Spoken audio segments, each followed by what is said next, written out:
Hi, this is Rocco from cvwine.com. You know, the guy that does the wine reviews with the not-so-snobbish attitude. Recently, I had the opportunity to sit down with Brad Roen of the 818 Wine Bar in Toluca Lake, California. Brad has an exceptional wine bar and brings wines to you without the attitude.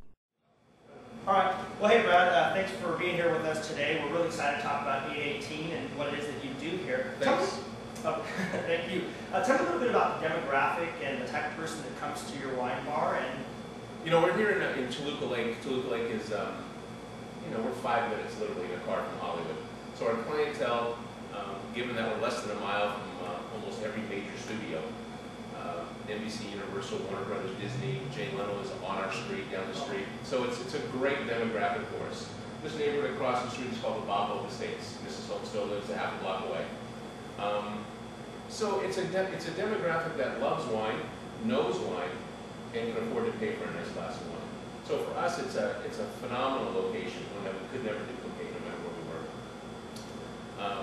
We have wine lockers that we rent out for the year that people can bring their own wine in. And you look at the names on the wine lockers, and there's some fun names that people like to walk around and recognize, whether it be some of the hottest DJs, radio personalities, television writers, some of the biggest television writers, as well as Andy Garcia and Eric McCormick from Will and Grace. Will hang out here a lot.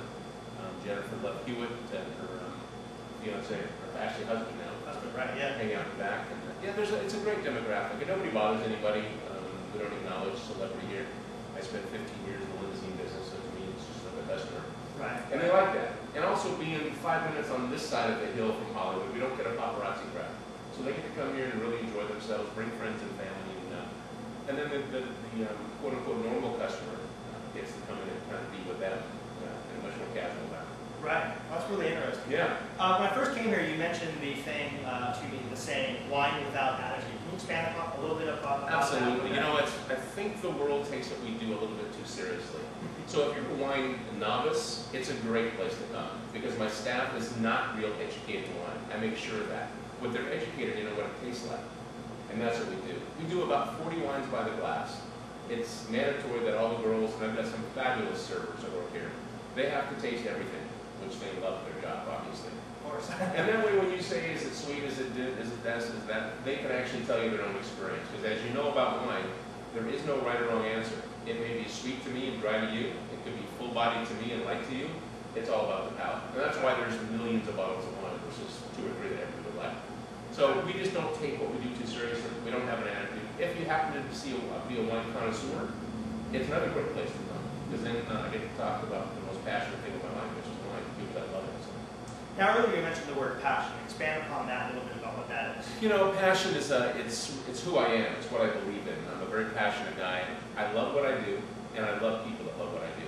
So when you go to a bar, there's not many people hanging on the bar talking about gin and tonic. When you come to my bar, people are talking about Pinot Noir. They're talking about Syrahs and Rosés and Chef de Nouveau Pops.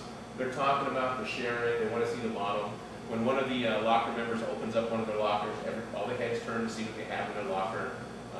So that's the passion thing. It's about feeling. Wine is such an alive thing that I love it. Now, I see when I first came in here, you have all kinds of interesting pictures and photos on the wall. Tell me a little bit about these photos and what you're doing. We do 3 or 4 times a year. We change the entire restaurant from an art standpoint. And we invite local artists to submit their stuff. And this gentleman, David Alley, is a local guy. Literally lives across the street. This is his second showing here. This is a brand new showing of 40s style pinup girls in a very kind of exotic and erotic way that he shoots. And in the month of December, all the girls will be down here signing a calendar and meeting people and drinking wine, I'm sure, with some of our customers. So we've always got something like that going on. It keeps it alive. I'm a Gemini, I get bored very easily. I do a lot of stuff in my life to keep it going. So. Well, this is great. Yeah. Now, I understand you have a television show coming up. Tell me a little bit about that. I've got a show we're doing called Love and Vines. I can't tell you where it's going to be yet, but we just finished our first episode. And again, it's a show about passion. And I'm in search of the best bottle of wine I can find. That's my tag. And then I've got this great gal with me, Heather Meeker, and Heather follows me around because she's looking for the best wine guy she can find. So So she's looking for love, I'm looking for juice. And that takes us, and to look for a great bottle of wine, it takes me to a winery, a vineyard, a wine bar. I can go to a nice restaurant and ask the sommelier to make a recommendation. I don't know where I'm going to find it. I don't know if some of your viewers or readers remember. I remember when I first got in this business, every once in a while I drink a bottle of wine and the hair would stand up on my arm. It's like, whoa. Sometimes I wouldn't even have to drink it. I could open it, pour it, look at it, smell it, go, oh my gosh, I love this. That's become harder and harder for me to find.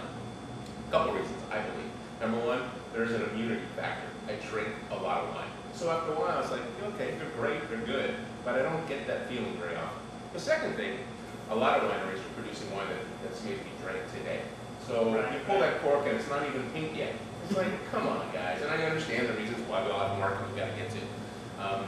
But that's what I love. So I love to go do that kind of thing. So the show follows me around. We're starting on the West Coast, so Oregon, Washington. We just finished Paso Robles.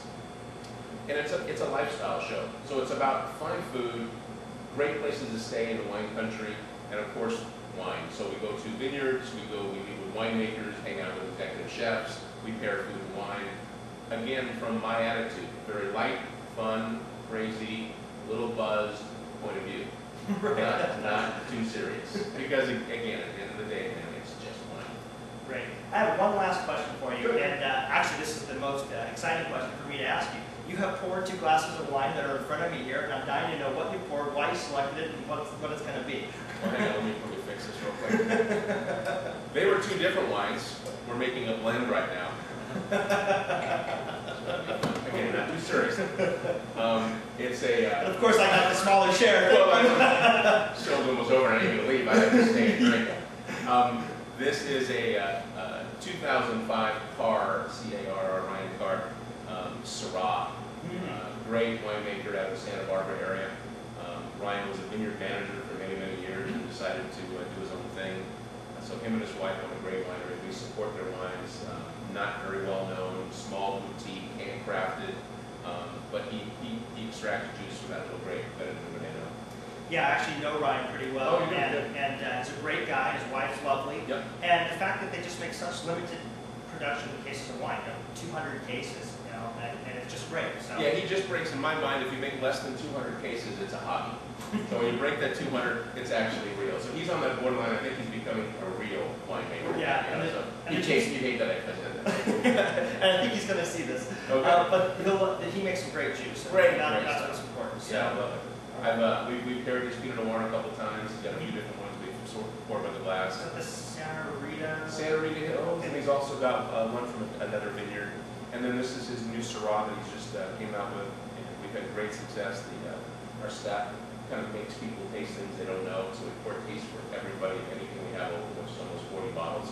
And they get to taste things they've never had. So they're loving his wine, which is great. Well, Brad, thank you for your time. My pleasure. Thanks so much. Thank you.